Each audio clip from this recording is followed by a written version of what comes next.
వినాయక చవితి ఉత్సవాలను ప్రశాంతంగా నిర్వహించుకోవాలని మల్యాల సీఐ నీలం రవి సూచించారు. కొడిమ్యాల మండల కేంద్రంలో ఆదివారం రోజున వినాయక మంటపాల నిర్వాహకులతో కలిసి సీఐ రవి, ఎస్ఐ సందీప్ కుమార్ అవగాహన సదస్సు ఏర్పాటు చేశారు.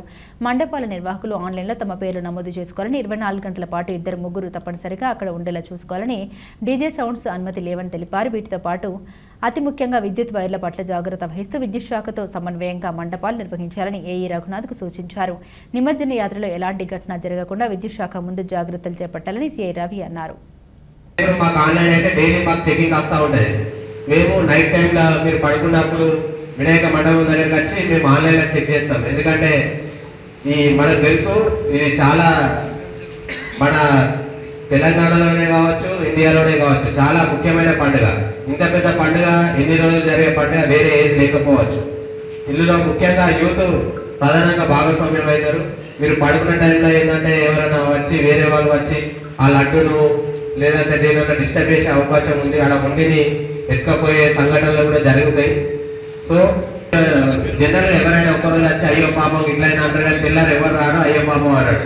సో మీ ఫ్యామిలీ అనేది మీకు ఎవరైతే మోస్ట్ ఎఫెక్టెడ్ కాబట్టి ఫస్ట్ మీ ఫ్యామిలీ గురించి ఆలోచించండి. వినాయక చవితి టైంలో మీరు అన్ని జాగ్రత్తలు తీసుకుంటూ ఎంజాయ్ చేయండి, యాజ్ వెల్ యాజ్ జాగ్రత్తలు కూడా తీసుకోండి. నిమజ్జన టైంలో కూడా మేము ఎవరం ఉండం ఫోర్సు.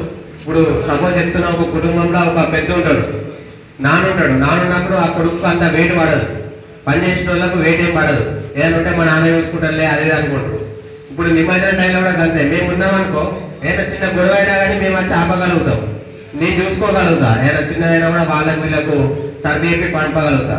కాకపోతే ఈసారి నిమజ్జన టైంలో దాదాపు 99% ఇక్కడ నేను ఉండను. సో నేను లేనప్పుడు మీరే ఎక్కువ కేర్ తీసుకోవాలి. ఏమైనా అయినప్పుడు కూడా మేనేజ్ చేయడానికి నేను ఉండా. అప్పుడు తెల్లారి అది ఇంకా ఎక్కువ అవుతుంది, గొడవ ఎక్కువ అవుతుంది, అది కేసు వరకు దారి తీస్తుంది. నెక్స్ట్ వినాయక చవితి వచ్చినా ఆ కేసు వదలదు. ఇంకో 10 వినాయక చవితి వచ్చినా మీరు కోర్టు చుట్టూ అటు చుట్టూ తిరగాల్సి వస్తుంది.